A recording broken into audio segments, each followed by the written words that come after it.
we ask the question, well, by what standard will our works be evaluated at the judgment seat of Christ? Paul gives that standard in 1 Corinthians chapter 3. Look at verse 11. For no man can lay a foundation other than the one which is laid, which is Jesus Christ.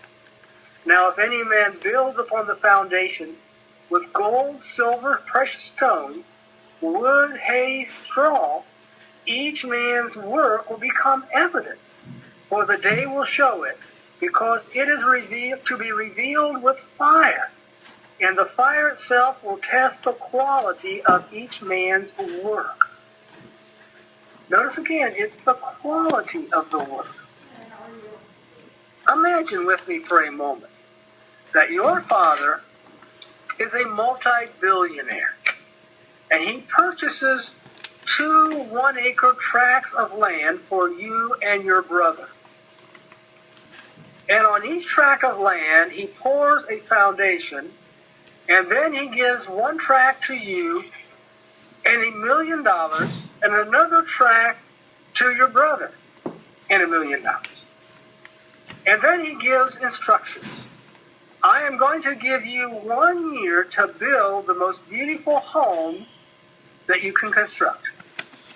At the end of the year, the one who builds the most elaborate house will receive twice as much of my estate as the other. You and your brother are thrilled with the possibility, and you begin your work immediately. You hire architects to draw up the plans. You get contractors to give you estimates. You establish a work schedule. You make sure that you complete your work on time. When your deadline arrives, you have a home that rivals the Taj Mahal. Well, your brother is not as industrious. He is somewhat of a sluggard.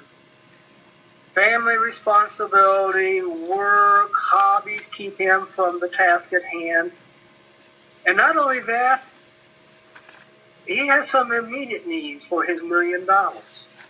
College tuition for his kids, a new car, an in-ground swimming pool.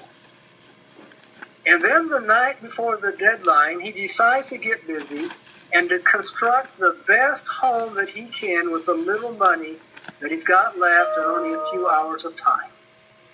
A grass hut is all that he can manage. The next morning, your father surveys the 2 homes. He praises you for your efforts, and he rewards you with the promise of a large portion of his vast estate. Then he walks around your brother's hut, and he expresses extreme disappointment.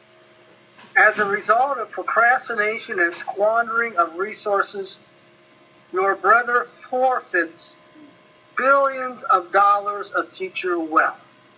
He is still in the family, but he does not receive the same reward. In a similar way, Paul says that when we become a Christian, we all have the same foundation for our lives, and that is Jesus Christ.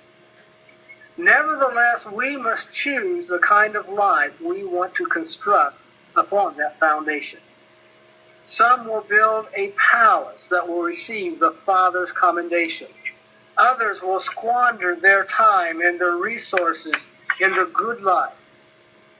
They'll build this grass hut and receive the displeasure of the Father. The Apostle Paul explains 2 specific criteria by which our lives will be judged. We can build our lives with gold and silver and precious stone, or with wood and hay and stubble. Obviously, the former represents those things that are valuable and lasting. The latter category describes the things that are cheap and temporal. Let me drive that nail home. A life that is built around the pursuit of a career or financial gain or sensual delights is a life that is built with wood, hay, and straw. that life is not going to endure under the fire of God's judgment. But a life that is built around serving Christ, modeling his character, building his kingdom, is a life that will stand the test of time. I ask myself, I ask you, what is the focus of our lives? What do I think about most often? What do I talk about most often? If somebody was to give me $25,000, how would I spend it? Your answer to those questions and questions like those will reveal your life's focus. Are we building our lives with gold, silver, and precious stones, or are we constructing with wood and hay and straw?